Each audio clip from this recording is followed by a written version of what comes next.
Salut à tous les amis, c'est Stéphane et Maxime, coucou. Salut à tous, c'est Stéphane Et Maxime. et on se retrouve aujourd'hui pour parler de quelque chose que vous avez déjà tous utilisé, le zoom. Et ouais, tu l'utilises tout le temps sans te demander vraiment comment ça marche, mais aujourd'hui, tu vas tout savoir. Tout d'abord, faut savoir qu'il y a deux types de zoom, le zoom optique et le zoom numérique. Le zoom numérique, c'est ce que tu utilises sur ton portable. En effet, on peut voir que les lentilles elles sont fixes. C'est donc juste un arrangement de pixels pour recréer une image aussi nette que l'original. Et en fait, c'est juste un agrandissement.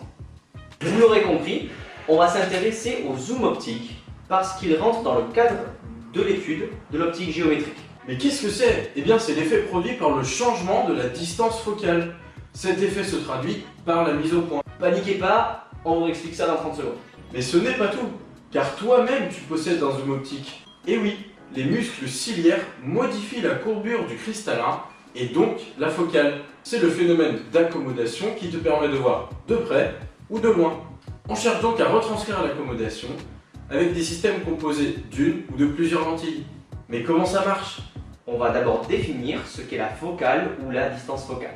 Pour ça, on va vous introduire les connaissances à avoir pour comprendre les systèmes que nous étudions. Tout d'abord, il faut qu'on explique deux des lois les plus importantes de l'optique géométrique. La plus importante est qu'on considérera que le rayon lumineux est une droite, c'est-à-dire qu'il se propage de façon rectiligne dans les milieux comme l'air et nos lentilles, appelés homogènes et isotropes. La deuxième est que tout rayon lumineux atteignant une frontière entre deux milieux distincts va être réfléchi et réfracté. Dans notre étude de cas, ce qui nous intéresse, c'est le rayon réfracté, parce qu'il sera dévié lors du passage de la lentille et nous pouvons calculer son angle de déviation grâce à la relation de Snell-Descartes qui nous dit N1 sinus I1 égale N2 sinus I2. Ensuite, il faut que vous compreniez les quelques points importants d'un schéma d'un système optique. On va vous expliquer comment on représente un système optique. Ici, on traitera le cas spécifique des lentilles minces, qu'elles soient convergentes ou divergentes. L'instant documentaire. Nous avons un axe optique. Il va dans le sens de propagation du rayon lumineux. Ensuite, un centre optique. C'est le point situé à l'intersection entre la lentille et l'axe optique. Et enfin, nous avons les foyers. Ce sont les points de convergence d'un objet situé à l'infini ou d'une image projetée à l'infini. Et leurs noms sont le foyer objet et le foyer image. Maintenant, on va simplement définir deux longueurs sur ce système. Vous vous souvenez que l'axe optique est placé en fonction du sens de la lumière qui est arbitraire. On pose donc un sens positif. OF et OF' sont égales mais opposées en signe algébrique. La distance focale est OF' et OF est l'opposé de cette distance. Le point F' constitue le point d'intersection où tous les rayons de l'objet situé à l'infini convergent. Pour un objet situé à une distance assez proche de la lentille, on placera de nouveau arbitrairement un signe positif et on verra que sa réfraction se fait sur le plan focal-image et non sur le point. Dans le cas de l'appareil photo, l'image se formera sur le capteur. C'est à cet endroit-là que nous allons obtenir la mise au point de notre objet. L'image est ensuite reconstituée sur un capteur et c'est ce que nous serons capables de voir. Pour l'œil humain, c'est similaire. La distance focale va être modifiée par contraction ou relaxation du cristallin. On va vous montrer cela avec une expérience très simple. On dispose ici un laser qui émet de la lumière que l'on fait passer à travers une lentille. On peut ainsi observer la focale comme sur le schéma. Des systèmes de modification de distance focale existent depuis très longtemps, comme les lunettes, la longue vue, le microscope ou les jumelles.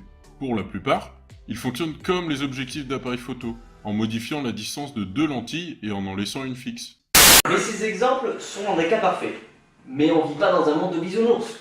Du coup, il existe ce qu'on appelle les aberrations. Les images issues de lentilles qui sont non traitées contre ces aberrations vont être de couleur non conforme à la réalité ou avec des distorsions, floues, etc. Il existe les aberrations géométriques. Dans ces aberrations, on retrouve les aberrations de sphéricité. En effet, les rayons qui arrivent à l'extrémité de la lentille ne profitent pas de tout son potentiel de vergence, et donc les rayons ont une distance focale plus proche du centre optique. On a aussi les aberrations de coma. Elles sont très similaires aux aberrations sphériques, mais elles ont une particularité en plus. Les rayons lumineux qui sont proches du centre optique ne vont pas être réfractés sur l'axe optique, ce qui représente en fait un décalage en profondeur ou en perspective. Il y a aussi les aberrations de distorsion. C'est ce que vous pouvez observer lorsque l'image est arrondie. En effet, le centre de l'image est soit arrondi, c'est l'effet barillet, ou alors le centre de l'image est affiné, c'est l'effet coussinet. Mais comme Esteban l'a dit tout à l'heure, nous ne sommes pas dans un monde de bisounours. Donc, ce qu'on observe souvent, c'est un mélange des deux qui nous donne l'effet moustache. On a aussi les aberrations chromatiques. Pour une lumière blanche, en fonction de la longueur d'onde, la convergence ne va pas se faire au même point. On aura donc, comme dans les aberrations géométriques, une apparition de plusieurs foyers d'image. Il existe évidemment beaucoup plus d'aberrations que celles qu'on vous a énumérées, et on ne voulait pas faire une liste exhaustive. Du coup, on vous laisse en description un peu plus d'informations sur les autres aberrations qui sont possibles. Il existe une conséquence directe de cette modification de la distance focale. Sur le schéma, le zoom de la lentille fait apparaître un angle. C'est l'angle de champ. Pour faire simple, plus la distance focale est grande, plus l'angle de champ est petit. C'est pour cette raison que sur un grand angle, on peut apercevoir beaucoup d'éléments, alors que lorsqu'on zoome sur un élément, le champ de vision se réduit. On peut retrouver cet angle grâce à la formule alpha égale 2 arctanes de d sur 2f, avec d la diagonale du capteur et f la distance focale. Un œil humain normal, aussi appelé en métrope, possède un angle de champ de 45 degrés pour une distance focale de 50 mm. Mais ce n'est pas tout. Le phénomène de zoom peut aussi s'observer à travers une seule et unique lentille, une lentille à focale variable. C'est ce qui se rapproche le plus du cristallin. Grâce à des études, on peut notamment fabriquer une lentille à focale variable avec de l'eau.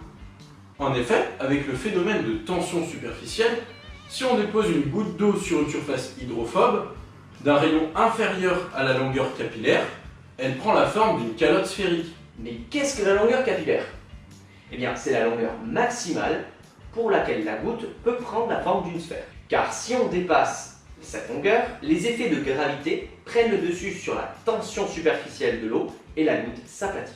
On a donc obtenu qu'une goutte d'eau déposée sur un substrat hydrophobe prend la forme d'une sphère et peut être apparentée à une lentille convergente. Maintenant, on va parler de comment modifier cette distance focale.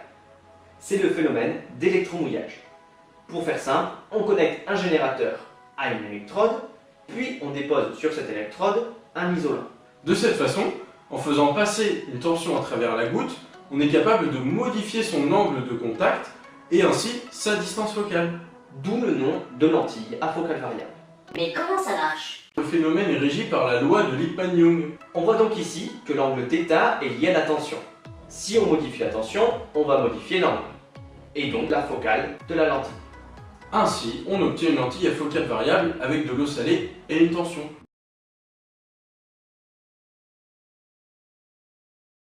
Mais du coup, qu'est-ce que c'est le zoom?